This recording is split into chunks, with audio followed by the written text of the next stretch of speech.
Do you know that your body has more bacterial cells as compared to human cells? And majority of these bacteria are found in the digestive tract. So hello and welcome to my channel. Today we are going to discuss the fundamental unit of life, which is cell. So let's start. सबसे पहले हम discuss करेंगे what is a cell.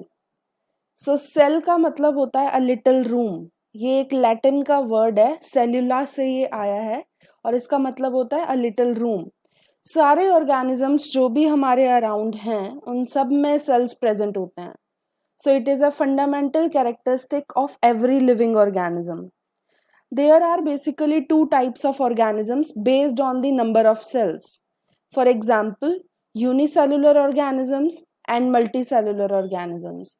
Unicellular organisms have a single cell, while multicellular organisms have many cells. Unicellular organisms के example अगर हम देखेंगे तो उसका एग्जाम्पल है अमीबा, जो एक फंजाई है, और बैक्टीरिया. ये दोनों यूनिसेलुलर होते हैं. मल्टी सेलुलर का अगर हम एग्जाम्पल देखेंगे तो मल्टी सेलुलर में plants, animals, most of the fungi, ये सब आते हैं. अगर हम शेप और साइज की बात करें सेल की, तो सेल की शेप और साइज दोनों वेरी करते हैं. For example, the shape of a cell can be oval, spherical, rectangular, spindle shaped और totally irregular as in the case of nerve cells. अगर साइज की बात करें तो size of the cell also varies. For example, some are very small like red blood cells जो हमारी body में present होते हैं, और कुछ बहुत ही लार्ज होते हैं, फॉर एग्जाम्पल नर्व सेल्स जिन्हें हम न्यूरॉन्स भी बोलते हैं. इस पिक्चर में आपको दिखाया है वेराइटी ऑफ सेल्स जिनके साइज और शेप वेरी कर रही है. For example, smooth muscle cell elongated cells होते हैं. ब्लड सेल्स जिसमें WBCs, RBCs, प्लेटलेट्स आते हैं, उनका साइज भी वेरी करता है. नर्व सेल्स जो हमारी बॉडी के सबसे लॉन्गेस्ट सेल माने जाते हैं, इनका स्ट्रक्चर कुछ ऐसा होता है. ओवम की बात करें तो ओवम कुछ ऐसा दिखता है. बोन सेल्स में कुछ इन्वेजिनेशंस आप देख सकते हो सरफेस के ऊपर, तो इनकी जो शेप है वो वेरी कर रही है. स्पर्म जो एक सेल है वो इलोंगेटेड सेल होता है. फैट सेल की बात करें तो फैट सेल काफी बड़े होते हैं. अगर हम सेल से रिलेटेड कुछ डिस्कवरीज की बात करें तो कुछ इंपॉर्टेंट साइंटिस्ट के नाम यहाँ मेंशन किए हैं और उनकी डिस्कवरी के बारे में भी मेंशन किया गया है. फॉर एग्जाम्पल, रॉबर्ट हुक, जिन्हें जाना जाता है फर्स्ट डिस्कवरी के लिए सेल की. तो सेल के बारे में सबसे पहले जो बताया था वो रॉबर्ट हुक ने बताया था. उन्होंने काम किया था कॉर्क सेल्स पे, जो कि डेड सेल्स होते हैं. तो उन्होंने डिस्कवर किए थे डेड सेल्स और उन्होंने देखा कि वो कुछ लिटिल कंपार्टमेंट्स की तरह दिख रहे हैं माइक्रोस्कोप के नीचे. रॉबर्ट हुक का खुद का माइक्रोस्कोप था, उसके नीचे उन्होंने कॉर्क सेल्स को देखा था और वो सारे कॉर्क सेल्स कुछ कंपार्टमेंट्स की तरह दिख रहे थे, इसीलिए उन्होंने नाम रख दिया सेल, यानी लिटिल कंपार्टमेंट्स. रॉबर्ट हुक के बाद ल्यूवेन हुक नाम के साइंटिस्ट थे जिन्होंने लाइव सेल्स सबसे पहले देखे थे. तो डेड सेल्स के लिए रॉबर्ट हुक को जाना जाता है और लाइव सेल्स के लिए ल्यूवेन हुक को. बट अगर आपसे पूछा जाए कि सेल की डिस्कवरी किसने की थी तो आप रॉबर्ट हुक ही बोलोगे. ल्यूवेन हुक ने लाइव सेल्स देखे थे और वो भी थे बैक्टीरियन सेल्स. तो बैक्टीरिया के सेल्स उन्होंने देखे थे अपने द्वारा बनाए गए माइक्रोस्कोप में. नेक्स्ट रॉबर्ट ब्राउन आते हैं. रॉबर्ट ब्राउन को जाना जाता है न्यूक्लियस की डिस्कवरी के लिए. तो जो मेन कंट्रोल रीजन होता है सेल का, न्यूक्लियस, उसकी डिस्कवरी रॉबर्ट ब्राउन ने की थी. पुरकिंजे साइंटिस्ट को जाना जाता है प्रोटोप्लाज्म की डिस्कवरी के लिए. प्रोटोप्लाज्म वो सारा फ्लूइड मटेरियल होता है जो एक सेल में पाया जाता है. इनको हम डिटेल में नेक्स्ट आने वाली वीडियोस में पढ़ेंगे. Next, cell theory. Cell theory काफी इंपॉर्टेंट है, इसमें से बहुत सारे क्वेश्चंस आते हैं. तो cell theory was given by two scientists, one is Schleiden और दूसरे थे श्रोन.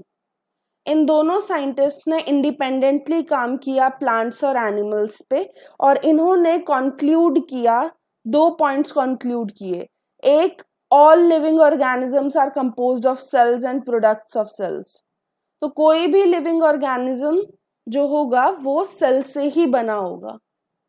और दूसरी चीज इन्होंने बोली थी कि सारे सेल्स अराइज होते हैं प्री एग्जिस्टिंग सेल्स से, यानी जो सेल्स पहले से एग्जिस्ट कर रहे हैं बॉडी में वही न्यू सेल्स बनाते हैं। ये सेल थ्योरी के 2 इंपॉर्टेंट पॉइंट्स हैं। इसके बाद एक और साइंटिस्ट थे जिन्हें विर्चो बोला जाता है, उन्होंने मॉडिफाई किया था सेल थ्योरी को, और एक थर्ड पॉइंट, मेनली ये जो सेकंड पॉइंट वाली चीज हम बोल रहे हैं, ये वाला पॉइंट विर्चो ने ऐड किया था, यानी all cells arise from pre existing cells. Virchow, VIRCHOW। अब सेल थ्योरी जो है most of the living organisms follow करते हैं, but viruses are the exception to cell theory. किस लिए एक्सेप्शन है, या viruses do not follow cell theory, किस लिए? क्योंकि उनमें सेल नहीं होता। Viruses lack any cellular structure, they lack sales.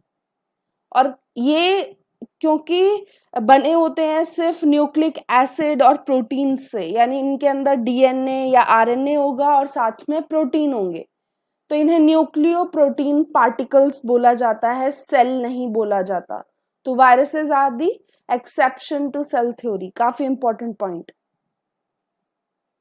Next, अगर सेल के टाइप्स की बात करें तो 2 टाइप के सेल्स होते हैं, प्रोकैरियोटिक सेल्स और eukaryotic cells. Prokaryotic cells lack true nucleus, उनके अंदर न्यूक्लियस नहीं होता है, उनके अंदर DNA पूरा डिस्पर्स्ड होता है पूरे सेल के अंदर, क्योंकि उनके अंदर न्यूक्लियर मेम्ब्रेन जो न्यूक्लियस को एक बाउंड्री देती है वो एब्सेंट होती है। And prokaryotic cells are always unicellular. For example bacteria, blue green algae, blue green algae को भी हम बैक्टीरिया में ही काउंट करते हैं, साइनोबैक्टीरिया नाम की कैटेगरी होती है। तो ये प्रोकैरियोटिक सेल्स हैं। प्रो का मतलब होता है प्रिमिटिव, पुराने टाइप के, और कैरियोटिक टर्म आई है कैरियन से, जिसका मतलब है न्यूक्लियस। यूकैरियोटिक यानी ट्रू न्यूक्लियस वाले सेल्स, तो इनके अंदर ट्रू न्यूक्लियस प्रेजेंट होता है। The DNA is basically present inside a region known as nucleus, which is bound by nuclear membrane. तो यहाँ ट्रू न्यूक्लियस प्रेजेंट है। These can be unicellular or multicellular. For example, unicellular eukaryote का example है yeast, जो fungi में आता है, और प्लांट्स और एनिमल्स मल्टीसेल्युलर ऑर्गेनिजम्स हैं और यूकैरियोटिक हैं। अब इनके डिफरेंसेस हम एक टेबल के थ्रू समझेंगे। तो ये है वो table.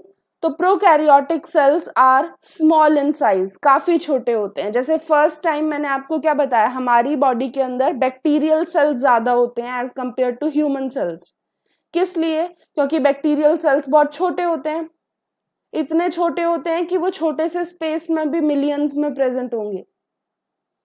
So prokaryotic cells are small in size while eukaryotic cells are large in size. Next difference is prokaryotic cells lack nucleus. उनमें न्यूक्लियस नहीं होता है, but eukaryotic cells में nucleus is present.